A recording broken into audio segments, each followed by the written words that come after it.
Arratsaldeon, ongi etorriak Zumalakarregi museora. Gaur aukera aparta daukagu, Heraiaren Lujanbio gure artean. Badakizue, aldi baterako erakusketa bat daukagula bertan. Maialenek egindako lan bat jasotzen duena, bere proposamen bat, guretzat egindakoa. Proiektuaren izena, proiektuak ja 3 urte daramazkigu honekin, artxibo praktikak jarri genion izena proiektuari, eta hain justu gure helburua izan da, badugu historia artxibo polit bat, baina guk beti begirada berdinakin juten geha artxibora, eta beti historia aldetik edo aztertzen dugu. Eta pentsatu genuen, zergatikan ez diogu eskaintzen artxibo hau begiratu dezala beste begirada bat duen jendeari. Eta orduan, 3 artista hautatu genitu, eta joan den urtean Pedro G. Romero egin zuen bere lana, eta egin zuen erakusketa. Joan den urtea erabili zuen Maialenek gure artxiboa aztertzeko, eta aurten egin du bere proposamena, eta datorren urtera begira dagoeneko hasia gure artxiboa aztertzen Xabier Erkizia. Eta, hiruak ala hiruak oso proposamen desberdinak egin dituzte, nik sekulako sorpresak eraman ditut, beste modu batea, nik aspalditik ezagutzen dituen materialak beste modu batea begiratuz, beste diskurso bat, beste hausnarketa bat sortzen dutela. Eta luxu bada guretzat, horrelako jendea gure alboan edukitzea eta beraien proposamenen zoragarriak disfrutatzea. Orduan, gaur hitzordua egin dugu pixka bat kontatzeko nola antolatu dugun erakusketa edo nola lan egin duen Maialenek gurekin eta zein izan den emaitza. Orduan, alde batetik egingo duguna da, Maialenek pixkat kontatuko digu, berak ze lan egin duen eta nola egin duen, nondik norakoa, bere proiektuaren nondik norakoa, eta nik hainbat irudi erabiliko ditut testu inguru bat emateko. Ez berak horregatik hautatu dituelako irudi horiek, nik hartu ditut erakusketan dauden hainbat irudi, eta horiei buruzko gauzatxo batzuk kontatuko izkitzuet, pixka bat lotura desberdinak ikusteko. Berak hautatu ditu bere hausnarketaren barruan, eta nik berriz ikusten kontraste hori egiteko, historiadorearen begirada nolakoa den. Ikusiko duzue askoz politagoa dela begirada artistikoa. Baina, nola zerbait egingo dugu biduna. Atxaldeon, da eskerrik asko da noi, batzuk bigarrenez ere hemen, batzuk entzun daukazua zerbait, beste batzuk ez. Estimatua da, berriz ere gonbita, Zumalakarregi museoana, eta pixka testu inguruan edo azalduko dizuet gutxi gorabehera erakusketaren idea eta ildoa zein den, eta gero Mikelek zehaztasun historikoz beste gauza batzuk kontatuko dituz, Mikelek esan duen erea politago dela, nik ez dut historiaren zehaztasuna eta akuratutasunaren loturarik izan, eta oso modu librean indet horko irudien arteko lotura eta horko narrazioa.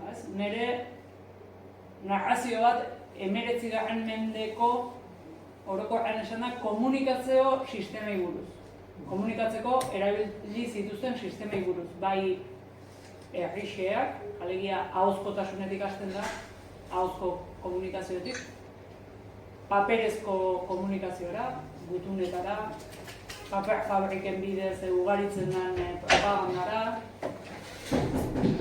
eta gero ondoren pixka bat teknologian adituak gana duz. Justu teknologia aipatu behar da barkatu, justu paperaren teknologia, paperaren industriatik arago, gerora telegrafiara, pixka bat gerra kontestuan erabili izan dian komunikazio sistemak, ez? Telegrafia optikoa lehenengo, gero azalduko du pixkat, eta telegrafia elektrikoa ondoren, eta hola pixkanaka sistema bitarra eta gaur egungo gaur egungo lainoaren egitura guzti horretara arte ez. Hain ambiziosoak izan gabe, baina nolabait, pentsa, 19. mendea kontatzen duen ari bat dago gela txiki hortan. Horrekin zuek kontu duen nik lizentzia poetikoak hartu dituten ez. Eta halaxe egin nahi izan dut gaina, zen Mikelek aipatu bezala, proposamena zen hemengo artxiboari beste begirada batetik begiratzea. Eta ni hortan interesatu nintzen, komunikazio teknologia horietan. Eta komunikazio teknologietan badago eduki kurioso eta poetiko eta esangura handiko asko, ezta? Orduan,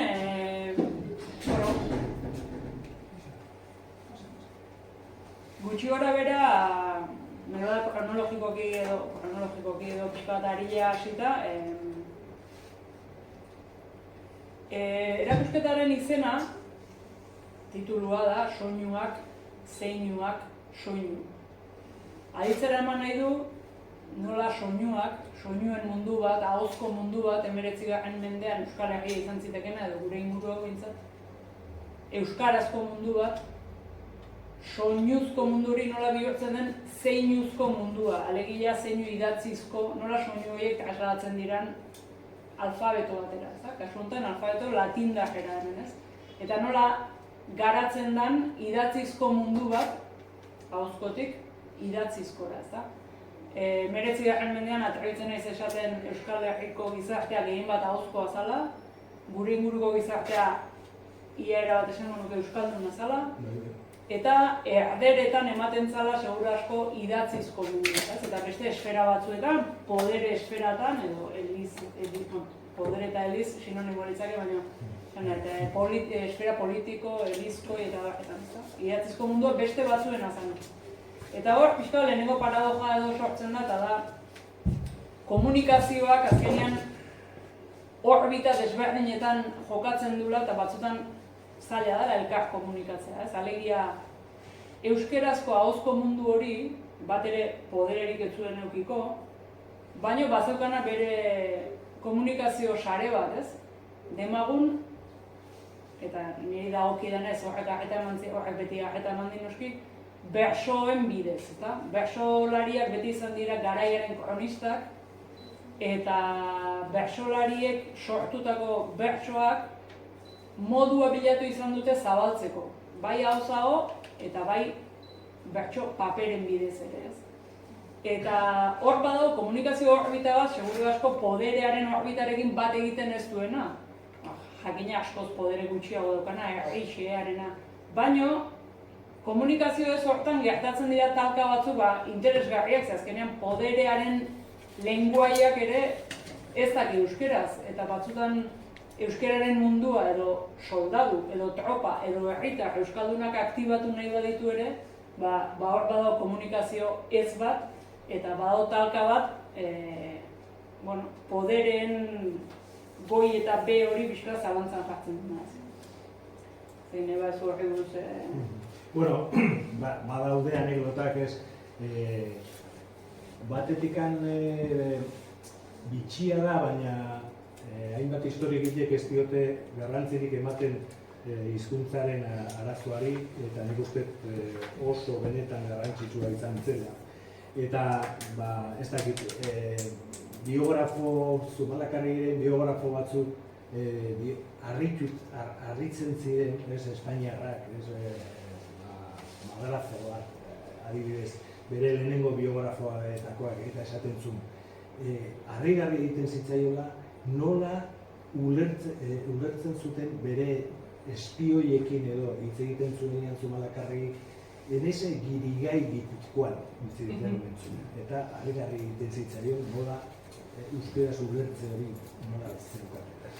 Edo, gertatu dira baita ere anekdotak, batzutan, Don Carlosek berak, diskurso bat bota, aurrean gipuzkoar batalioia zeukala, eta jendeak txintik ere ulertu. Berak konturatu ez dute erreakzionatzen eta alboan zeukan general euskaldun bat, eta esatzen zaituzte txintik ere ulertu. Eta itzultzea eskatu zion, eta Horrelako anekdotak ikusten dira, baina oso gutxi aztertzen da historiaren aldetik ze eragin izan zezakeen horrek. Eta hori, nik uste faltan botatzen den zerbait. Historiegile askok ez diote bat ere garrantzirik ematen, eta adibidez, dokumentazio guztia gazteleraz dago. 4 dokumentu daude euskeraz, eta guk museoan erakusten ditugu, baina oso gutxi daude. Eta gehiena gazteleraz da, eta historiegile guztiak egiten dutena da dokumentua begiratu historia aztertzeko. Orduan, sekulako desoreka dago, jendeak zer pentsatzen zuen eta zer ulertzen zuen, eta gero dokumentuak zer esaten dute. Eta historia egiteko dokumentu horiek bakarrik erabiltzen baituzu, akatso hortan sartzen ditzen. Baina, hori asko hitz egiteko ematen duen zerbait da, baina ez da gure... Hori neukan nik jarri hemen, baina ez da zer. Garaitxu honetan, Mikel aipatzen egan, 19. mendeko bertsolari hainbatetako bat da Udarregi bertsolaria. Haian jaioa, baina usurbildarra edo izatez. Eta hau da, hor erakusketan sarreran dagoen irudia. Ikusiko zenuten, marra batzuen. Hemendik nolabait abiatzen da erakusketa eta pixkat hau gero Mikelek azalduko du nola papelera da, baina papelaren aurreko pausua. Niretzat irudia da ahozkotasunaren simboloa, Nikola ulertzen dut, ez? Zergatik, historia ederra dauka honek atzean. Udarregi bertsolariak, garai hartako jende askok bezala bestalde, etzekien irakurtzen eta idazten. Baina bazuen hizkuntza, bazekizkien hitzak eta bazuen idea mundu bat. Haiek emateko idatziz, alfabeto latinoan emateko ikasketarik ez zeukan. Orduan, Udarregik egiten omen zuen bere baserriko edo etxeko ganbaran, teila batekin, bersoak gogoratzen zitzaizkionean, teila batekin markak egin ganbaran, eta marka haiekin gero beha kapazan bersoak gogoratzeko.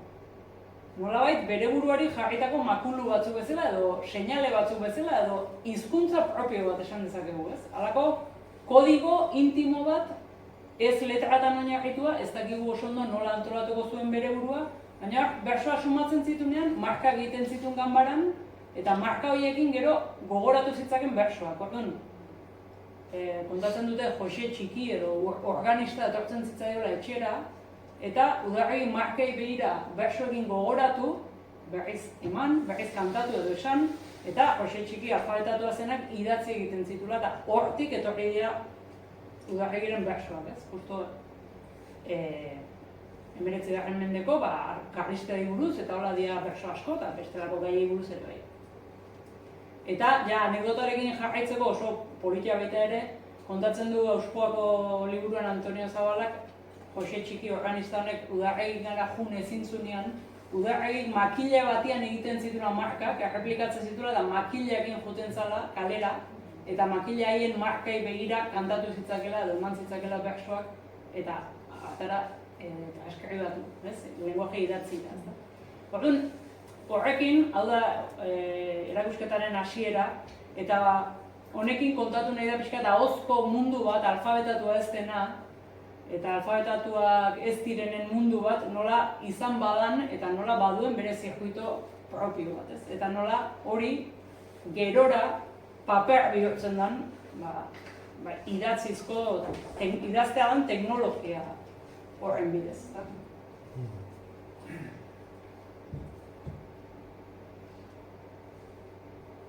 Eta hor, erakusketak dauzka irudiak, marrazkiak, testuak eta soinuak, eta pixka bat, dauzka bersoak ere noski bersotatik abiatzen naizelako, eta bersoen bidez egiten da 19. mendearen kontaketa bat oso personala, oso poetikoa. Eta abia puntua da Udarregiren marra hauena, ezta? Eta hor, hainbat berso daude entzuteko, baina narrazioan nola den pixkatik idea egiteko, jarriko dizuet lehenengoa, hain zuzen irudi honi dagokiona, ezta? Eta pixka bat, nola hasten den kontaketa, erakusketaren kontaketa, ezta? Zer kontatzen ote du idatzi ez denak, ez dezakete ulertu ez dezaketenak. Lanbarako zuretan urratu etenak, alfabeto intimo bat marrak erretenak, ahozko mundu bati eusten dietenak. Bueno, bertsoen bidez, hor belarria jartzen bat zute za txiki horietan, pixka bat narrazio bat egiten da, narrazio personal bat, mende guzian teknologia hauetan barrena gutxi gara. Bueno, onuntza ekarri eta hau karta zifratu bat da, eta hau Maialen kontatu zigunez izan zen lehenengo, udarregi burura ekarri ziona, nola baita esateko. Gure artxiboan horrelako hainbat gutun ditugu, eta azken finean gutun hauek zer dira, etsaiak harrapatu ezkero ez ulertzeko eginak. Horregatik daude zifratuak. Eta gainera, ikusi dezakezue, hasiera, recibitu carta por Montenegro en la que me incluyes, eta gero, ja, sekretua idatzi behar denean, orduan hasten dira numeroak, eta orduan, ja, guk ez daukagu zer ulertzen. Orduan, horrelakoak ikusita, Maialeni suspertu zitzaion, beste lotura hori egiteko aukera. Kasu honetan, karta hau gainera, ez da edonorena, hau Maria Teresa de Beira, Beirako printzesa da, Maria Teresa de Braganza, Beirako printzesa eta Don Carlosen emaztea. Don Carlos lehenengo altxazena eta karlismoari izen eman ziona, portugaldar batekin eskondu zen eta alargondu entzat. Eta bere aizparekin eskondu zen. Hasieran, por poderes edo esaten den moduan, urrutitik, ze hau Europan zebilen eta hain justu karta hau idatzia dago Leibach hori gaur egungo Ljubljana da, Esloveniako hiriburua. Eta hauek oso harreman ona zeukaten Austria-Hungriako imperioarekin eta hango erregetzarekin eta hola.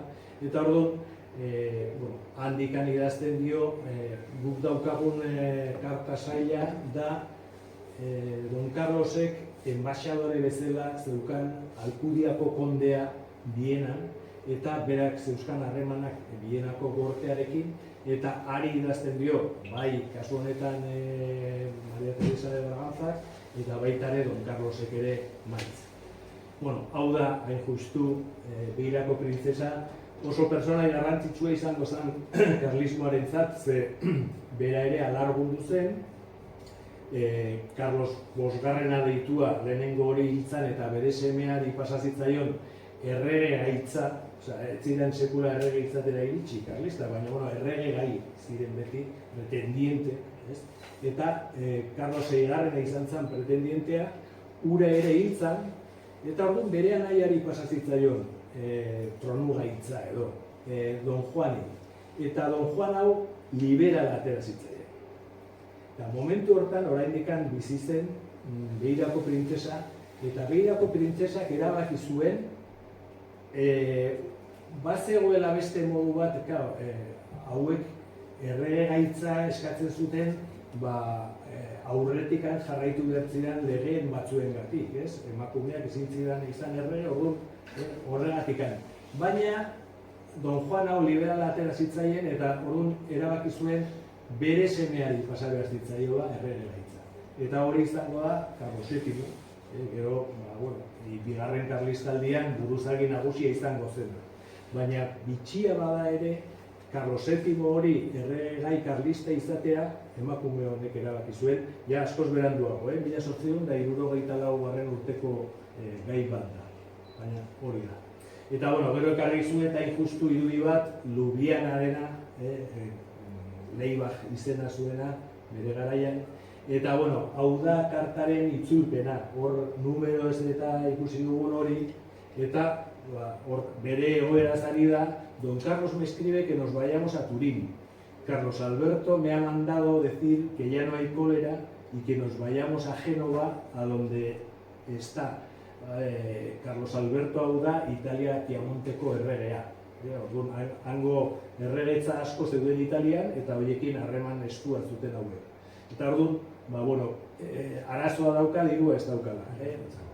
Para el viaje, lo que tenemos se nos acaba este mes y mucho deseo que si es posible me mandes fondos para poder cumplir la orden de don Carlos. Compondremos con Carlos Alberto, behin aruntza iristean, ja Italian dirua izango zutela, baina dirua behar zuen eta horregatik idazten dio pertsona. Baina, horiek dira dauzkagun bildumaren hainbat gutun daude horrelakoak, eta orduan batzuk histori gehiago dute, beste batzuk gutxiago, baina hau ere Aialenek hautatu zuen beste gutun zifratuak idazteko klabe bat dela. Hori beste gure artxiboaren beste bilduma batean dago, baina baita ere ikusten duzue hor nola erabili daiteken edo zeinua bihurtzeko, numero bihurtzeko, edo letrak nola ere erabili daitezke. Hau izan zen ni pixkat, txinparta edo piztu ziena, ze oso poetikoa eta oso emankorra iruditzen zait zeinuen mundu guzti hau, hotsak ordezkatzearen mundu estetiko, geometriko, alfabetiko guzti hau, Eta hor, erakusketaren sarreran daun panel hortan denetariko formak eta daude, eta pixka bat hori eman nahi da aditzera, azkenean guk gure alfabeto latindarrean idazten dugu eta hotsak ordezkatuta sentitzen ditugu, baina alfabetoak berak ere hainbeste daude, alfabeto arabiarrean hemen nik uste gehienok ez dugula ulertuko, edo txinatarrean, edo beste hainbat gormutuen alfabetoan, edo mila alfabetotan, eta hor txinpartak azkenean domino efektu egiten dizute batak bestearekin, eta hori, honek gutun zifratu hauek sortu ziaten oihartzuna Udarregirena, Udarregi nola bere alfabeto propioa sortu zuen, eta gero beste detale tonto da, baina gero gauza kronologiko batek ere beste txinparta sortu zuen, da Udarregi jaio zen urte berean asmatu zutela braille sistema. Eta, braille sistema ere, gauza bera da, kode bat, azkenean, behatzekin letrak, soinuak, hizkuntzak ulertzeko ez. Orduan horrek, zabaltzen du olako mundu bukaezin bat, eta edozer izan daiteke kodea, edozer izan daiteke komunikazio arau bat, baldin eta adostasun bat baldin badago, esaten duenaren edo ematen duenaren eta jasotzen duenaren artean, Orduan, soinuak edonolako zeinu bihurtu daitezke. Baina hor behar da, komunidade bat hori jasoko duena, Eta nolabait nik egiten den irakurketa edo narrazio pertsonal hortan da, ahozko mundu hori iritsi zanean alfabetatzera, eta idatzizko eta irakurrizko komunikazioa pixka bat sozializatua zegoenean eta denentzakoa zenean, bentaja handia da noski, bai herritar bezala, bai euskaldun bezala ere, euskerarentzat, neurri batean agintarientzat, hor paperaren industriarekin ere propagandak eta abarrak zabaltzen baitia, eta propaganda alperrik da jendeak ulertuko ez baldin badizu. Orduan, hor kode bat konpartitzen da, popularizatzen da, zabaltzen da, informazioak abiadura azkarragoa dartzen du, ahoz-ahokoa baino. Propaganda, serian erreproduzitutako mezua da, ezta? Eta orduan pixkat nik egiten den irakurketa pertsonala da jendea alfabetatu zenean eta denak alfabeto komun baten jabe zeanean, orduan zer gertatu zen agintariek nolabait hizkuntza denentzako egia bihurtu zela. Eta orduan komunikazio idatzia edozeinek ulertu zezakela. Eta orduan agintaritzak edo sekretuak edo konfidentzialtasunak behar du beste sistema bat, berak nahi duenak bakarrik ulertu ditzan zemen gezu. Batzuetan behar du hizkuntza bat popularra, baina beste batzuetan behar du hizkuntza bat konfidentziala. Orduan, nik esaten dedan beste berso baten ageri da, hizkuntza denentzako egia bihurtu zen arte. Eta orduan zer egiten du botereak, beste bertso baten bukaerak esaten du, jendea letratzen denean, botereak letrak kanbiatu egiten ditu. Eta berriz sortzen du, beste hizkuntza bat, propioa, mezu konfidentzialak, gerrako logikako mezuak pasatzeko, ezta. Eta hor dator pixka bat, batetik, gutun zifratuen zera hori, ez? Mikelek esan duen bezala, harrapatu ezkeo mezularia, mezua ulertu ez dezan etxaiak, zifratzen da lenguaia hori. Eta gero bestetik datorria bestelako mezularitza mota bat, ez? Telegrafia optikoa izan zen hasieran, ez da. Ze, 19. mende hau besteak beste bada baita ere abiadura, ez? Munduaren abiadura izugarri azkartuko duen mende bat, ez? Baina aipatzen egia ahozkotasunetik zabalkunde propagandistikora edo, ez? Serieko eta papel industriaren zabalkunde mailara, pentsa ze abiadura azkartzean eta mezuak ahoz edo gutunez edo zaldiz entregatzetik mezuak modu telegrafiko batean formen bidez mendimuinotik mendimuinora pasatzera, distantzia asko handitzen da eta abiadura asko azkartzen da. Orduan bada, mende hau ere bada, komunikazio ez ezik oroak abiadura azkartuko den mende bat. Eta hor esaten genuen, hasieran telegrafo optikoa izango dela, ikusti, mendi batetik besteraino ikustearena, eta hemen ditugu irudi batzuk, Maialenek hautatutakoak, baina hau adibidez da Logroñon telegrafia optikoko eskola bat. Militarrak ikasten zuten telegrafo optikoa erabiltzen mezuak zabaltzeko. Bai, hemen irudi batzuk ikusiko dira, baina telegrafia esan da ematen konduzio bakigula, eta netzat adibidez deskurrimentu bat izan zen, morsea eta aria eta elektrika eta hori banekien, baina enekin adibidez telegrafo optikoa existitzen zenik. Eta telegrafia optikoa da, soinuak beste zeinu modu batzutara pasata, alegia formetara. Eta telegrafo optikoak dira torre hauek eta torrean gainean dauden egitura horiek, baina sistema eta lenguaia desberdinak daude. Batzuk dira errotak bezala, eta espalak mugitzen dituzte, eta espala bakoitzak letra bat irudikatzen du. Beste batzuk dira bolakin, noen ikusi duna Logroñokoa, bolaren alturaren arabera letra bat edo beste bat. Eta horren daude sistema desberdinak urrutira ikusteko.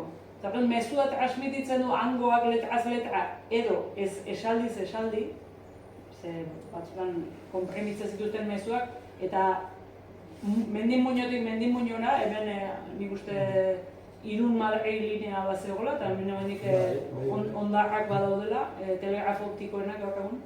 Eta horren, olako irudiak hau da oso politia irudituzte edan, ez? Zapi horien bidez, hau beste sistema bada, pasatzen dute mezu bat, letra erreproduzituz forma eta mugimendu batzuk, urrengo muinora handago batzean, urrengoa, eta pasako di urrengoari eta mezua iritsi daien, iritsi behar duen lekura, ezta?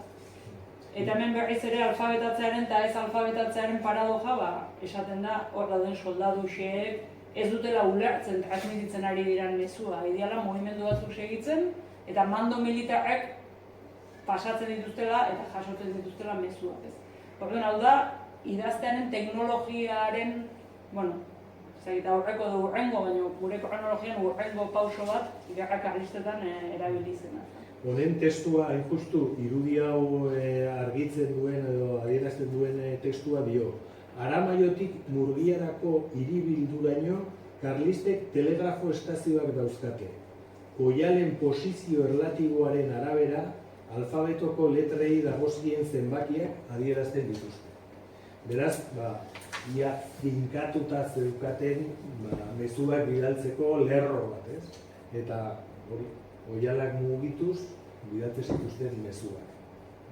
Lehengo kasuan, eskola hori liberalen armadaren eskola zen, baina hemen berriz karlistek ere bere moduak ere asmatu zituztela. Hau adibidez berriro liberala ditugu, kasu honetan Gasteizko dorre bat da.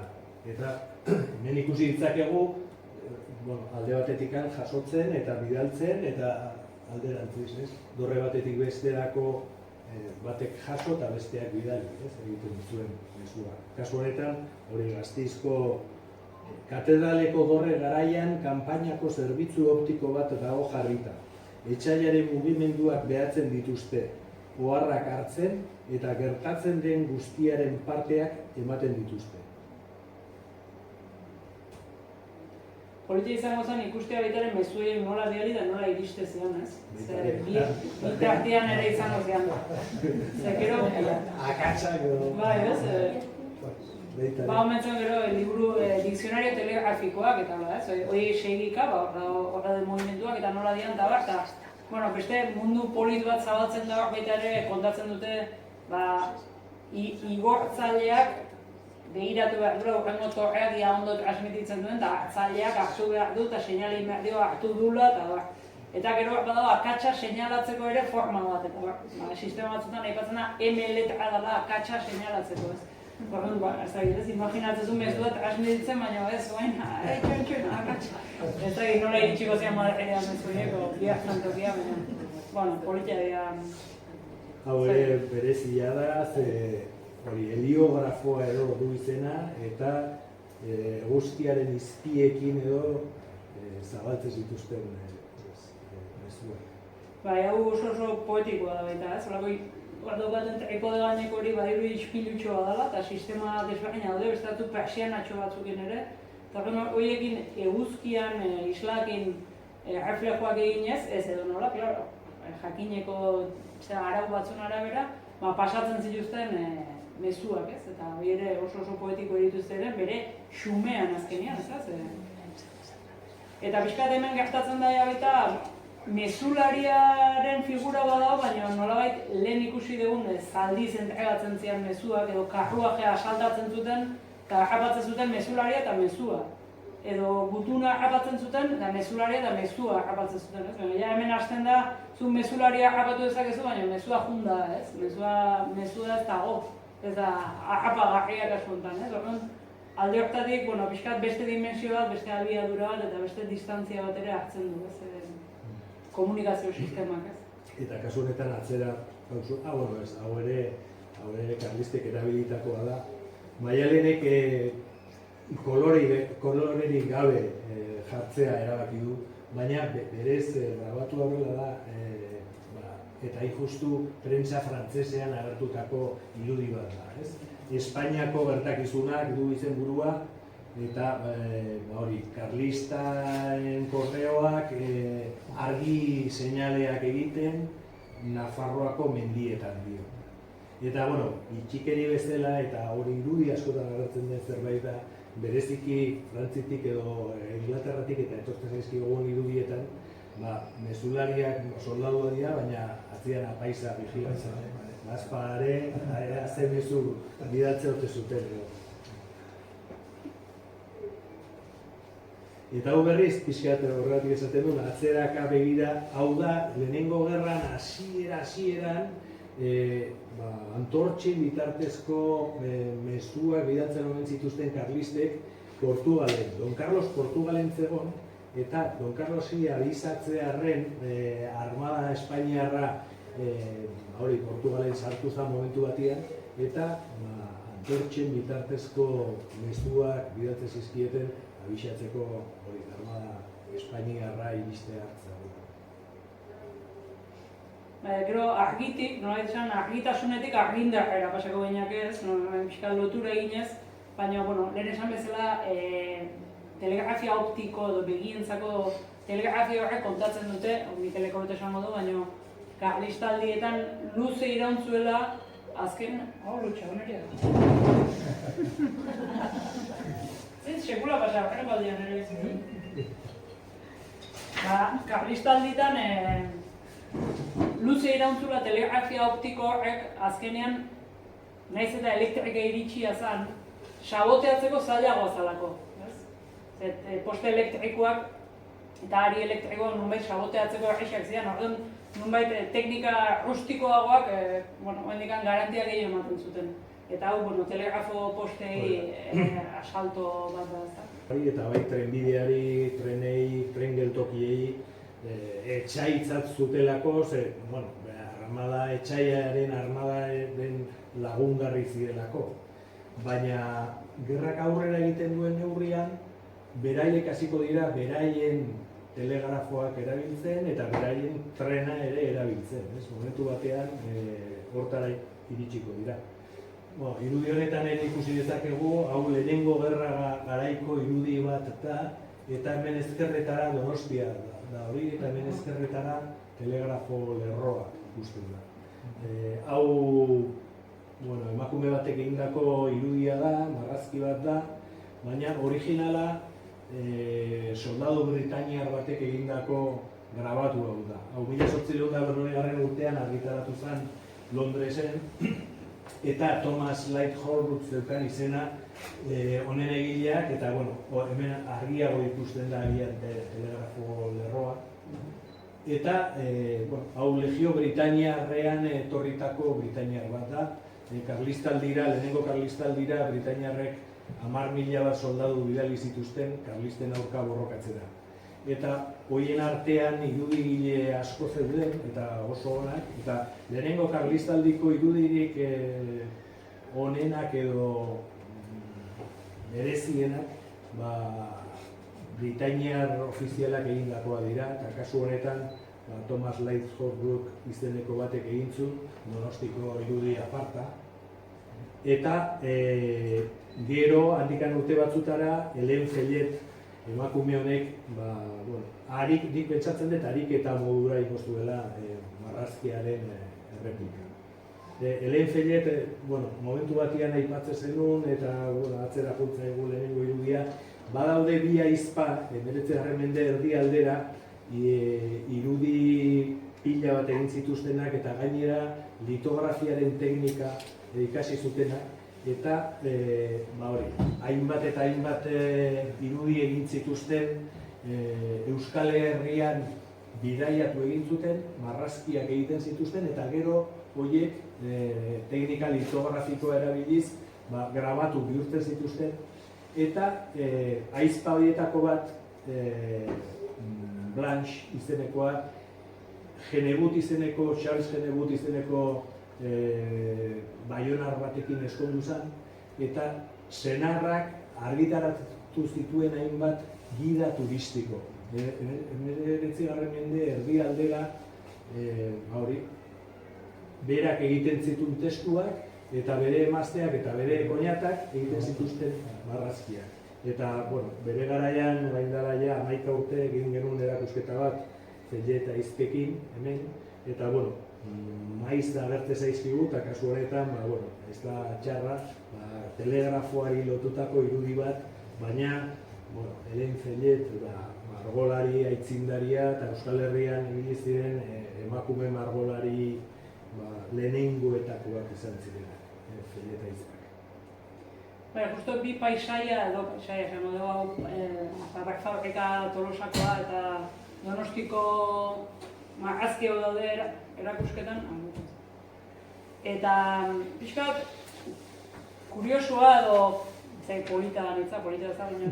Zanet, gerra garai batean eta gerra denbora batean nola paisaian intervenitzen duen aurrerapen horiek, ez da? Hor ikusten dugu bai Baforea eta bai telegrafoa, eta hor Donostiako paisaia eraldatzen ari da, teknologia hauek denak sartzen ari dira paisaiaren parte. Dudira beze horiek dira, segurazko Donostia etorri ziren lehenengo Baforeak. Britainiarrak ekartzera etorri ziren 1825 urtean, eta badago Euskal Itsas Museoak badu oleo txiki bat, non agertzen diren Kontxako badian, eta lehenengo Baporeak agertzen direnak dira Legio Britaina ekartzera etorri zirenetako bi itsasontzi, eta hor eskinan ikusten den hori da horietako bat. Pixka bat, ze pentsa ematen duen ez da, obiedadea da, paisaian nola ikusten dituzun elemento berritu horiek, eta nola denbora aurrera joan Donostiako ezagutzen duen paisai horietan, eta era berean, telegrafo poste horiek ikusten dituzu kontemporaneoki gerra kontestu batean, ez? Aidea, aurreko irudietan ikusi dugu sabotajeak eta eta telegrafo postetan, ez? Orduan, ze pentsa bat dizu Donostiako paisaia idiliko nebaldin bada paisaia lasai, bare hontan auzoan telegrafo poste, osea, gerra baten esentzia, gerran egon zitezken, ez? Momentu honetan, baina Donostiko paisaian ikusten dituzu elementuak, baina ez dago bestelako seinalerik, baina igual ingurua gerran dago, ez? Azkenean obiedadea, ze gaur egun ere hola da. Hemen bizitza arrunta eta normala da, eta auzoan gerra dago, edo egon daiteke, ez da? Baina, bueno, paisaia horren lekukotasuna, ez? Aurrerapen horiena eta gerraren hori hartzuna, baina ageri ez dana, baina horrako diapoan ikusi ditugun bota dituzten telegrafo makine hori denak, harreman horrek, zerbait sugerentea iradokitzen du, ez da? Pixka baten pake usteko itxurak eta aldi berean gertatzen ari den beste guztiak, ez da? Hemen ditugu berriz, karlistak telegrafoa erasotzen, gerraren hasiera garaiak direlaren seinale. Eta, bueno, niri atentzioa deitu zidan, joan den urteko erakusketaren kartelean, hain justu, Pedro G. Romerok hautatu zuen gure bildumako beste irudi bat, hasieran gogorarazten zidan, honek pentsatu nuen, Pedro ere irudi berdina hautatu zuen, eta ez da berdina zen, Pedro hain justu hijituen bila zebilen, eta hijitua agertzen da hemen postea botatzen, karlistei laguntzen dagona hijitua da. Baina nolapait lotura bat ere egiten du bi erakusketen artean, ez? Maialenek hautatu du gai batengatik eta Pedrok beste gai batengatik, baina azkenean nolapait hori hortxe talka egiten dute gure artxiboaren irudi mota batean. Hijitu baina andaluzak. Bai, bueno, andaluzak ez du zertan, euskaldunak ere batzuk. Baina, bai, berak, bueno, hijitua bakarrik ez flamenkoa ikustegi zabal batetik edo eztertu zuen. Baina asko aurkitu zuen.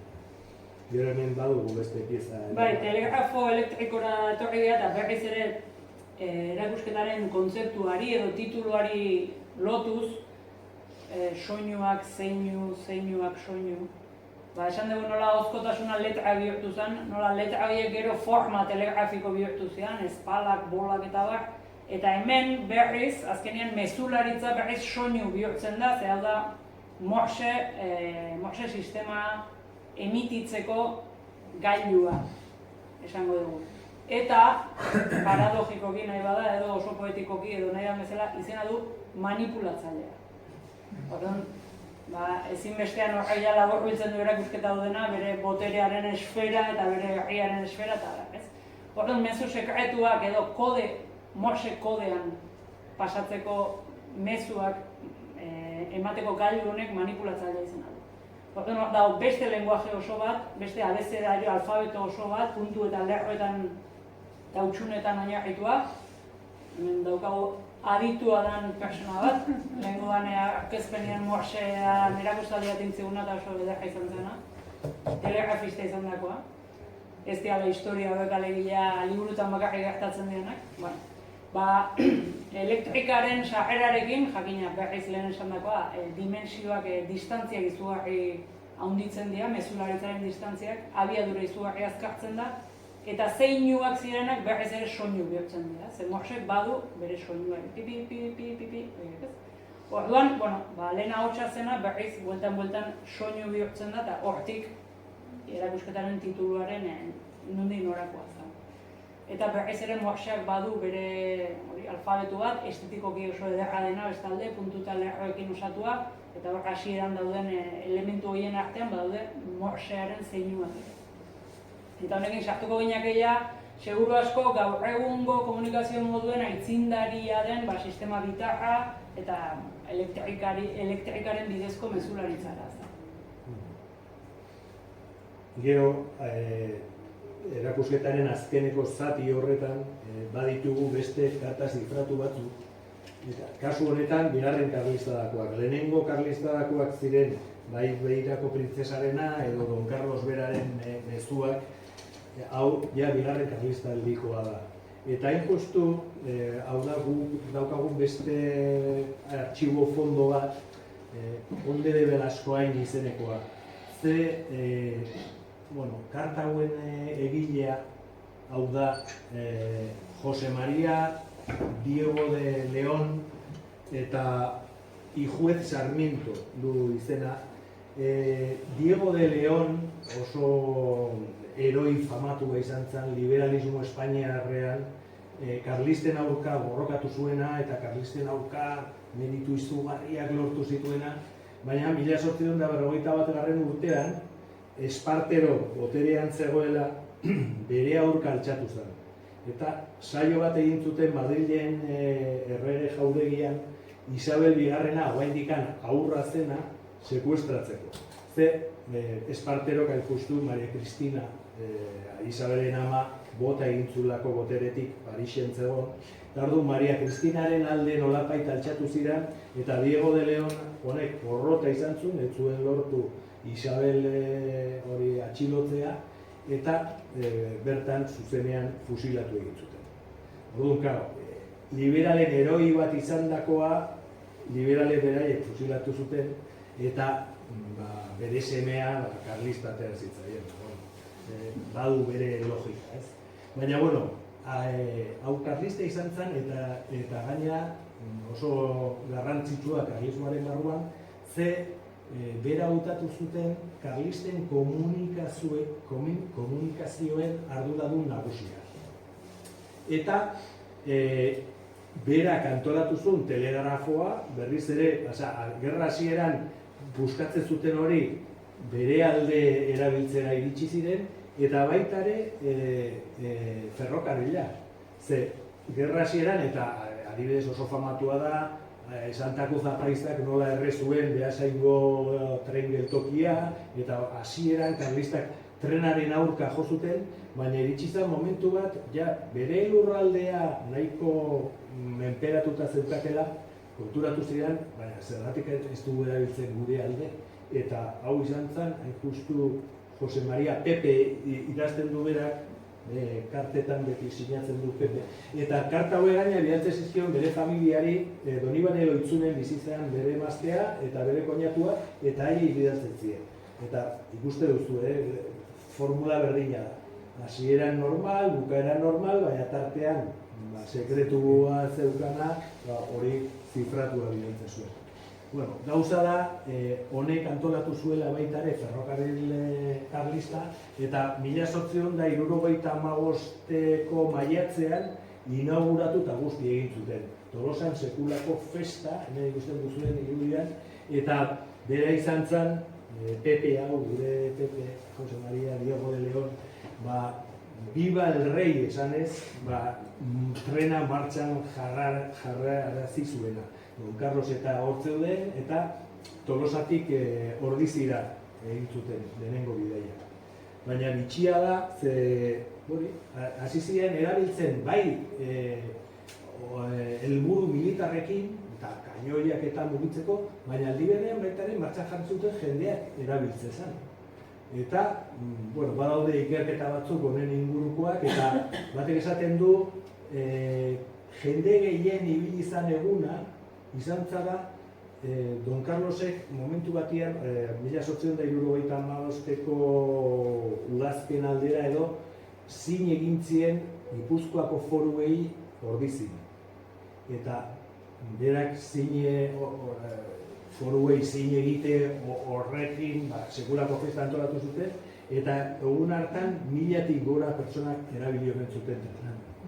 Egun hori izan zara tren karlista, hauek Andoaindik hasi eta Aguraina bitarteko zati hori kontrolatu zuten.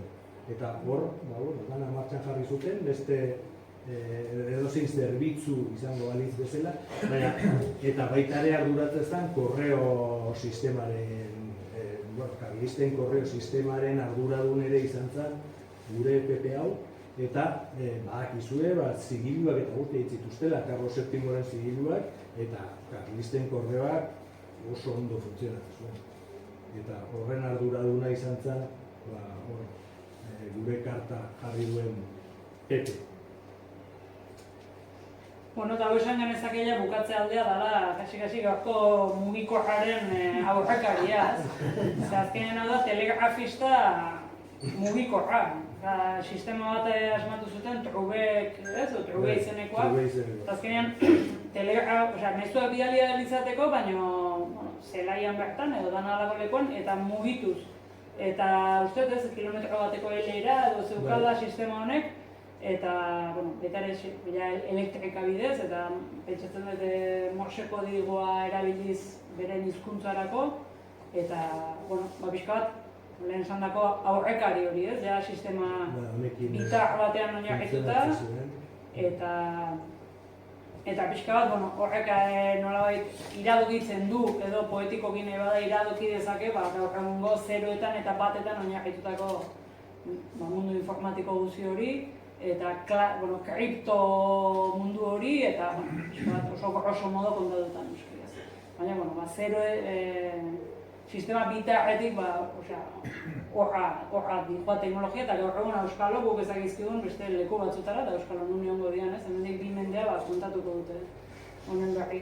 Eta pixka paradojak edo buelta egiten du, gaur egun ezagit QR bat izan daitekena ez, hori dira erakusketaren bukaera QR baten laberinto hori, ez dela igual udarregiren marretatik egin desberdina, ez, estetikoki.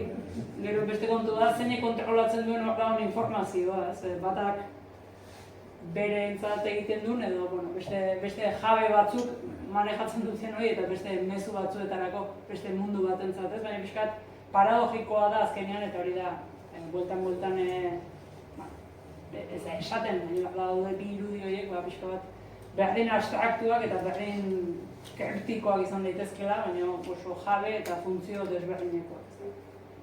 Behantzako ere bai, hori gero gogoratzeko marrak zestien, hori ere bai, buru egarra, Ez da nola zeren arabera iguzu, nola ez marrak bakarrik. Baina gogoratzeko gero zer eso, Kriston buru ezeko, beste bada? Hau, seguru. Seguru. Ez dakit, jakineko nuke nola funtzionatzen zuen buruak hori zehatzeko. Azkenean seinale bat, zure gogora, memoteknia gehiago, ez? Noiz intzenun, nola intzenun gogatu eta horrekin ez dakit ze pista poetiko da. Gaur egun gaiak ipintzen die, ez? Lau hitzekin bertso bat sortzen dezue, berak marra batekin, bazekin ze bertso zan, ez? Gutxi gora bera. Bai, ezin ez erantzun, ez dakit. Bukatzeko zuk bestiko. Esango bat, pixka bat, hau pixka bat, udarregiren irudiekin hasi eta QR-ekin bukatzen den ibilbidea, baina sarreran badauka olako panel bat ikusiko zenuten, olako elemento, alfabeto desberdinetako elemento solteekin. Piskat aditzera emateko nola edozein formak izan dezaken mezu bat berez. Eta dena da adostasun bat da, alfabeto latindarra ere adostasun bat da, guk elkarri emandakoa eta elkarri ulertzeko. Pixka jolas honetan barneratuz eta erakusketa guztia pixka jolas eta paradoja hauen barnera honez eta dena honez esan baino ezkutatu eta agerikoa baino ezkutatzen dana. Eta nola hizkuntzek balio duten komunikatzeko, baina hizkuntzek balio duten baita ere ezkutatzeko eta ez esateko. Jolas horren baitan funtsezko elementua da erakusketan barrena, narrazio bat bersotan egina da ona, baita ere garaiarekin lotuta. Eta erakusketaren bukaeran dago, garai hartan egiten zen bezala bertso paper sorta bat, ez? Gizute garaian, kronika kontatzen, bertsoariak kronikak idazten zituen, eta gero bertso paperak saltzen zian, ez? Eta horrekin informatzen zen jende bat, edo, divertitzen zen jende bat. Orduan, hemen dagoen narrazio guztiaren kronika bertso sorta daukazue erakusketan bukaeran hemen papel batian eman. Gertatzen dena da, jolasarekin bat eginez guk egin degula baita ere kodetu gure hizkuntza eta udarregin abalitz bezala gure zeinu edo alfabeto propio bat asmatu. Orduan, deszifratzen dira zenbait letra, ulergarriak dira, baina beste batzuk ez. Orduan hemen irakurgai danarekin narrazioetxo bat badago ulertzen dena, ematen duna aire bat, baina gero badago izkutuan dagoen beste eduki pixka bat, ezta? Eta izkutuan dagoen eduki hori, dago kode zifratu propio batean egina. Baina propioa ez hainbeste sekreturako, ze hemen baita ere alfabetoa jarri dugu, orduan pazientziaik eta humoreik daukanak, etxean deszifratu ditzake berso guzik, eta benetan irakurri dena. Dena dela lan hori hartu nahi ez dunantzako, bersoiek entzungai ere badaude. Hor, baina entzun da, goguan hartu nola ez ditugu niten, hemen idatziz ere badaude. Modu desberdinetan daude eman da, edukia eman da, baina dena dauka, sekretu puntu bat edo. Estalia eta ageriaren arteko zera bat dauka diskurso guzia, eta hori erakusketaren funtsa edo. Orduan, edukia eta forma ere jolas horren barruan sartu ditu. Eta, ez dakit bate galderaren baldin badauka edo zerbait komentatzeko interesan, ikustetu. Esan bezala nik bukatuko ez berriz bazpare esanez, nik ere kontatu dituen eduki historiko zehatz, pasarte eta gauza denak berak puntu bakoitzean gelditu eta sakondutako gaiak dira, erakusketak eramaten duen aria pixkat orokorrago da eta ez da hain akuratu historiko, pixkat libreagoa da, baina eduki guztiak hor airean badaude. Bai, adibidez, Otañoren bertso papera hor, eta badago aukera bertso osoak irakurtzeko. Badute bere grazia ere, Hemeretzigarren mendeko jendearen pentsamoldeak ere agertzen ditu, eta nik uste hori oso polita dela. Maialen bertsoak Hemeretzigarren mendeko bertsoiekin solasean.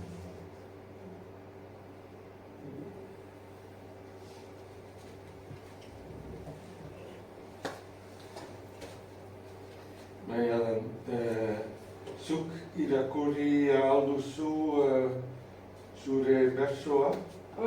Bai? Ez.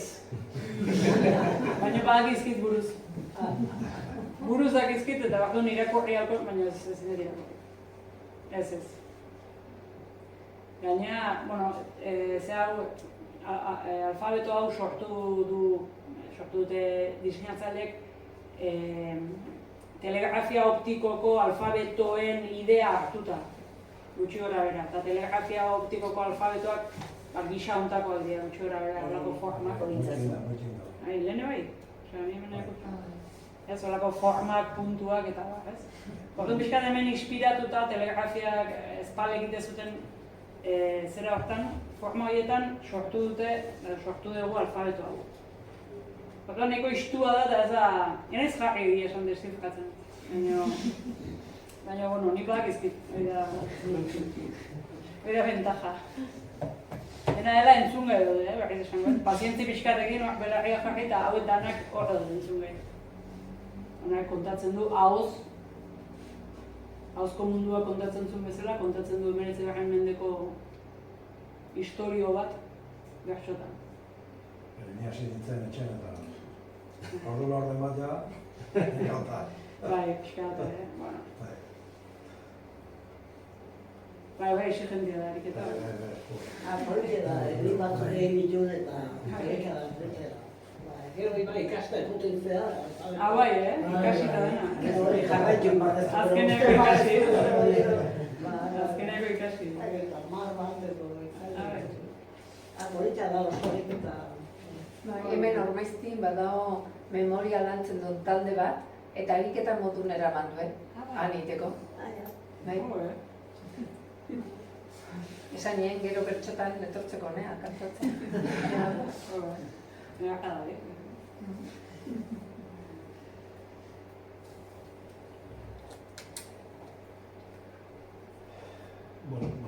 Eskerrik asko. Eskerrik asko.